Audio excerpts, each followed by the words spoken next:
पहले बात मणिपुर की। केंद्रीय गृह मंत्री अमित शाह पिछले 4 दिन से इस प्रदेश के दौरे पर थे। उन्होंने हिंसाग्रस्त इलाकों का दौरा किया, सुरक्षा व्यवस्था की समीक्षा और अलग अलग समुदाय के लोगों से मुलाकात। आज सुबह उन्होंने प्रेस कॉन्फ्रेंस की और मणिपुर के हालात और सरकार के फैसलों के बारे में बताया। कहा कि बंद, ब्लॉकेज, हिंसा, कर्फ्यू सब बीते दौर की बात हो चुकी थी, लेकिन कुछ गलतफहमियों की वजह से पिछले दिनों हिंसा भड़की। मणिपुर हाईकोर्ट ने मैं कोई झिझक के बगैर कह सकता हूं, एक जल्दबाज फैसले के कारण यहां पर जातीय हिंसा और 2 ग्रुपों के बीच में हिंसा की शुरुआत हुई। विगत 6 वर्षों से जब से मणिपुर में भारतीय जनता पार्टी की सरकार आई, मणिपुर बंद, ब्लॉकेड, कर्फ्यू और हिंसा से मुक्त हो गया था। मणिपुर में अभी ढेर सारी एजेंसियां सुरक्षा की दृष्टि से काम कर रही हैं। उनके बीच में बेहतर समन्वय के लिए एडवाइजर श्री कुलदीप सिंह जी, जो कि रिटायर्ड डीजी सीआरपीएफ हैं, उनकी अध्यक्षता में इंटर एजेंसी यूनिफाइड कमांड की व्यवस्था आज से ही हम रचना में लाएंगे, जो सभी एजेंसियों के बेटर कोऑर्डिनेशन के लिए, पक्षपात विहीन कोऑर्डिनेशन के लिए इनकी अध्यक्षता में काम होगा। शांति की अपील के बाद अब बात ऐलान की। अमित शाह के ऐलान को पॉइंटर्स में समझते हैं। मणिपुर हिंसा के 6 मामलों की जांच सीबीआई करेगी।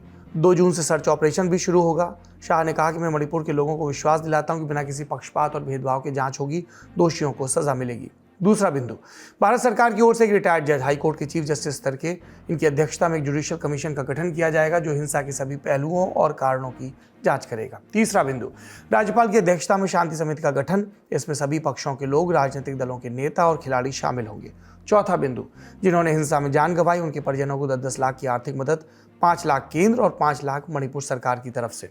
हिंसा में जान गंवाने वाले लोगों के परिजनों को ये राशि डीबीटी के जरिए डायरेक्ट भेजी जाएगी। पांचवा बिंदु, राहत और पुनर्वास पैकेज भी तैयार। जिसकी संपत्तियों को नुकसान पहुंचा, उन्हें आर्थिक मुआवजा भी दिया जाएगा। छठवां, हिंसा के चलते मेडिकल सुविधाओं की दिक्कतों को दूर करने के लिए भारत सरकार ने 20 डॉक्टर्स की 8 टीमें बनाई। जरूरत पड़ने पर डॉक्टर्स की और टीमें असम से भेजी जाएंगी। सातवां, अमित शाह ने अपील की, जिन लोगों के पास हथियार हैं वो सरेंडर कर दें। अगर नहीं करते तो शुक्रवार से पुलिस कॉम्बिंग ऑपरेशन चलाएगी। जिनके पास हथियार मिलेंगे उन पर बड़ी कार्रवाई की जाएगी। आठवां, कुलदीप सिंह बेहतर समन्वय के लिए अंतर एजेंसी एकीकृत कमान का नेतृत्व करेंगे। अब ये कौन है?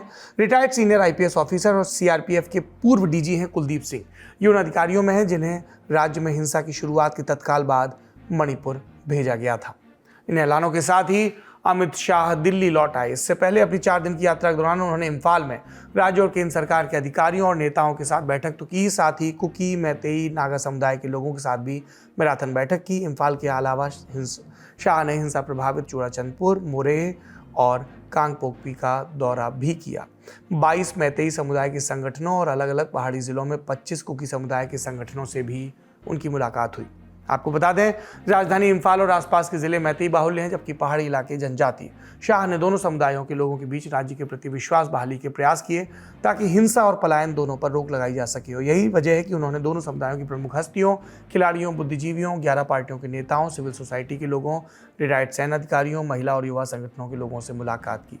इसके अलावा राहत शिविरों, अस्पतालों का दौरा भी किया और हिंसा प्रभावित लोगों को जल्द से जल्द शांति बहाली का भरोसा दिया। अब सवाल यह है कि गृह मंत्री के दौरे का हासिल क्या रहा? मैती और कुकी समुदाय के लोगों को क्या आश्वासन मिले और उन समुदायों की तरफ से भारत सरकार से क्या मांग की गई?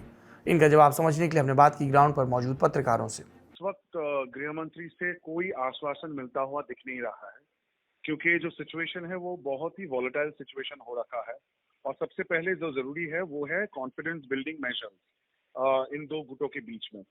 तो अमित शाह ने अपने 3 दिन के दौरे पर जितने भी स्टेक होल्डर्स है सबसे उन्होंने अलग अलग से बातचीत की है, चाहे वो कुकी कम्युनिटी के जो कम्युनिटी लीडर्स हैं या मेते कम्युनिटी के जो लीडर्स हैं उनसे। अब कुकी कम्युनिटी ये कह रही है कि वो मणिपुर राज्य से कंप्लीट सेपरेशन चाहते हैं, एडमिनिस्ट्रेटिव सेपरेशन, क्योंकि उनका ये कहना है कि मणिपुर राज्य का जो एडमिनिस्ट्रेशन है मुख्यमंत्री बीरेंद्र सिंह और मणिपुरी जो सोसाइटी है जिसमें वैली रीजन में ज्यादातर मेटे एथनिसिटी के लोगों के डोमिनेंस है, वहां पे वो अपने आप को सेफ फील नहीं करते। अगर आपको मणिपुर के डेमोग्राफी के बारे में पता चलेगा तो वैली और हिल ये दो जगह होता है। वैली में मेटे लोग ज्यादा डोमिनेंट है और जो पहाड़ी के इलाके हैं आसपास के हिल्स, वहां पे कुकी कम्युनिटी जो ट्राइबल्स हैं वो रहते हैं। और दरअसल इन दो गुटों के बीच में पिछले 1 महीने से लड़ाई चल रही है और कुकी कम्युनिटी का ये कहना है कि ये लड़ाई कोई एथनिक क्लैश तो है, लेकिन ये सबसे बड़ी जो बात है वो है जमीन, लैंड। और पहाड़ी इलाके में जो जमीन है उनका हक कुकी कम्युनिटी के पास है, क्योंकि ये कॉन्स्टिट्यूशनल राइट है, ट्राइबल लैंड के ऊपर उनका होल्ड है। और वो उन लोगों का ये कहना है कि मेटे कम्युनिटी को अगर स्केड्यूल ट्राइब टैग मिल गया, जो जिसकी डिमांड मेटे कम्युनिटी अभी कर रही है, तो उनकी जमीन के ऊपर जो अधिकार है वो कहीं ना कहीं कम हो जाएगा। तो ऐसा ही एक कॉम्प्लेक्स सिचुएशन बना हुआ है और इन दो ट्राइब के बीच में, इन दो एथनिसिटीज के बीच में ये जो झड़प है, ये जो रसाकशी जिसे कहते हैं, ये आज का नहीं है, कई सेंचुरीज तक चला आ रहा है। तो इस विषय को, इतने कॉम्प्लेक्स विषय को 3 दिन में निपटाना या इसका एक सोल्यूशन ढूंढ के देना बहुत ही इम्पॉसिबल एक टास्क है। मणिपुर हिंसा को रिपोर्ट करने के लिए ललन टॉप की टीम पिछले कुछ दिनों से ग्राउंड पर थी। हिंसा पर एक विस्तृत फाइनल रिपोर्ट जल्द आपके सामने ललन टॉप के सभी प्लेटफॉर्म्स पर प्रस्तुत की जाएगी। हमारे साथी सिद्धांत मोहन जो ग्राउंड पर हिंसा का नजारा देख कर आए, उनके अनुभव सुनिए। देखिए, अमित शाह मणिपुर से होकर आ रहे हैं, उनकी पीसी हुई है, जो भी चीज़ें उन्होंने बताई हैं, इससे स्थिति पे नियंत्रण होगा कि नहीं ये कहना अभी जल्दबाजी है। क्योंकि अभी आप अगर मणिपुर के जो असली हालात हैं वो ये देखें तो हाँ, मैतेई और कुकी समुदाय के लोगों ने एक दूसरे के साथ खूनी खेल खेला है। वो एक दूसरे की लाशें गिरा रहे हैं, एक दूसरे को गोली मार रहे हैं, घरों में आग लगा रहे हैं। ये आम दंगे नहीं है जहाँ पत्थरबाजियाँ हुई, लड़ाई झगड़े हुए, रोड ब्लॉक हुआ, इतने से बस नहीं रुका है सब मामला। काफ़ी ज़्यादा हिंसक हो चुका है, हज़ारों की संख्या में लोग विस्थापित हुए हैं।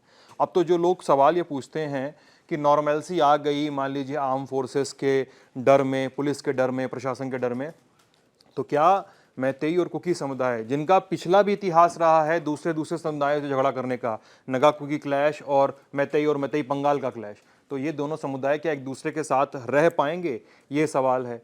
साथ में ये भी देखना है कि जो इम्फाल की घाटी है, इम्फाल की घाटी की अगर फुट हिल्स की बात करें तो उखरुल और सेनापति का इलाका, जहाँ पे नगा समुदाय सबसे ज़्यादा बहुतायत में मिलता है, उसको छोड़ के बाकी सारे इलाकों में लगभग क्लैश की खबरें आ रही हैं। सारे फुट हिल्स में, चूराचंदपुर में आ रही है, चंदेल में आ रही है, सुगरू में आ रही है, तो इन सारे इलाकों में, कांगपोकपी में भी आ रही है। तो इन सारे इलाकों में लगातार हिंसा की, गोलीबारी की, आगजनी की खबरें आ रही हैं। अमित शाह के रहते स्थिति कितनी सुधरेगी इसका अंदाजा आप इस बात से लगा लीजिए कि इम्फाल ईस्ट का जो इलाका है वहाँ पे केआर लेन है। जिस समय अमित शाह मणिपुर में मौजूद थे, केआर लेन में एक कुकी समुदाय के घर में आग लगा दी गई। कैसे शिनाख्त हुई कुकी समुदाय का घर है? क्योंकि वह पूरे इलाके में कर्फ्यू लग रहा है, तो शटर पे ये मैती की दुकान है, ये मैती पंगाल की दुकान है, ये मुसलमान की दुकान है, ये नगा की दुकान है, उसका घर है, ऐसे करके मार्केशन है। जिसकी मार्केशन नहीं है, मान लिया जा रहा है कि कुकी का घर है, उसे आग लगाई दी जा रही है। सेम चूराचंदपुर में हो रहा है, जो कुकी का घर है उस पर ट्राइबल लिखा हुआ है, जो घर नहीं है मान लिया जा रहा है वो मैतेई का घर है, उसमें आग लगा दी जा रही है। तो नॉर्मलसी अभी काफी दूर है, ये थोड़ा माना जा सकता है, प्रयास करने होंगे। गृह मंत्री की प्रेस कॉन्फ्रेंस के अलावा एक बड़ा ऐलान राज्यपाल कार्यालय की ओर से आया। राज्यपाल ने राजीव सिंह को राज्य का नया डीजीपी नियुक्त किया। वे पी डोंगेल की जगह लेंगे। डोंगेल को एसडी होम के पद पर ट्रांसफर किया गया। राजीव 1993 बैच के आईपीएस अधिकारी हैं। 3 साल की अवधि के लिए मणिपुर काडर में उन्हें ट्रांसफर किया गया। त्रिपुरा काडर से हैं। आईजीपी सीआरपीएफ के पद पर अब तक तैनात थे। दूसरी तरफ राज्य के मुख्यमंत्री एन बीरेन सिंह, उन्होंने एक बार फिर से लोगों से हथियार वापस लौटाने की अपील की जो हिंसा के दौरान सुरक्षा बलों से लूटे गए। ये भी कहा कि जो लोग रोड ब्लॉकेज में शामिल हैं वो ऐसा ना करें, क्योंकि जरूरी वस्तुओं और राहत सामग्री की सप्लाई प्रभावित हो रही है। इन सबके बीच मणिपुर से दूर दिल्ली में जंतर मंतर पर कुकी समुदाय के लोगों ने प्रदर्शन किया और राज्य में राष्ट्रपति शासन लगाने और एन बीरेन सिंह की सरकार को बर्खास्त करने की मांग की। प्रदर्शन के दौरान कुकी समुदाय के लोगों ने कहा कि 115 से अधिक जनजातीय गांव, 4000 घर और 222 चर्च जला दिए गए। एक और बड़ा आरोप लगाया कि आदिवासियों के खिलाफ हिंसा अमित शाह के राज्य में होने के दौरान भी जारी रही। साथ ही ये भी कहा सरकार को आदिवासी समुदाय के लिए एक अलग एडमिनिस्ट्रेशन की लंबे समय से चली आ रही मांग पर विचार करना चाहिए। दूसरी तरफ मैती समुदाय के लोगों ने प्रेस कॉन्फ्रेंस आयोजित कर राज्य में शांति बहाली के लिए केंद्र के हस्तक्षेप की मांग की। लोगों ने कहा कि उन्हें इम्फाल घाटी में सीमित किया जा रहा है ताकि एक अलग राज्य की मांग हो सके। ये भी बोले मैती समुदाय के लोग कि हिंसा के दौरान पुलिस ने उनकी मदद के लिए कुछ भी नहीं किया। दोनों समुदायों के अपने अलग अलग दावे हैं। फिलहाल गृह मंत्री ने निष्पक्ष जांच और कार्रवाई की बात कही है। आगे जो भी अपडेट होगा ललन टॉप आप तक पहुंचाता रहेगा। बहुत ज़्यादा मौज आने वाली है। हमारा एक दोस्त है, अमेरिका में रहता है, बुलेट की रफ्तार से बात करता है। Thank you. कितने देशों का ठप्पा है तुम्हारे passport? I don't know, I don't keep account. ये बहुत ही स्वैग वाला स्टेटमेंट है गुरु। जैसे फिल्मों में दिखाते हैं वहाँ एकदम गोली चल गई धाएं, वैसे गोली वोली बहुत चलती है क्या मैक्सिको में? मेक्सिको में इनफैक्ट लोग ऑर्गेनाइज कार्टेल और क्राइम को अच्छा मानते हैं। तो मतलब जैसे कई डिलीवरी कंपनीज मेक्सिको और ब्राजील में ऐसी गाड़ियां बनाते हैं कि मतलब इलेक्ट्रिक शॉक देती हैं वो। अच्छा। कोई चोरी करने आए, ऑटोमेटिक लॉक हो जाए। चीन अभी किस कैटेगरी में? 2016 से चाइना वर्ल्ड की सबसे बड़ी इकोनॉमी, 2016 से अमेरिका के पीछे छोड़ा हुआ है। अमेरिका कैसे महान बना था आर्थिक रूप से? अमेरिका की 20% लेबर फोर्स इमिग्रेंट्स है। अमेरिका ऑलमोस्ट 4% यदि खर्चा करते हैं अपनी जीडीपी का, जबकि इतनी बड़ी जीडीपी है। हम 0.5% खर्चा करते हैं रिसर्च में। आपके प्यार के क्षेत्र यूपी बिहार, ये इंडिया के गले के अराउंड एक बहुत बड़ी घंटी है जो ऐसे नीचे खींच रही है इंडिया को। World wide farming is a scam. There is no country in the world जिसमें फार्मर रिच है। कोई भी कंट्री, अमेरिका में भी फार्मर कहीं रिच होता ही नहीं।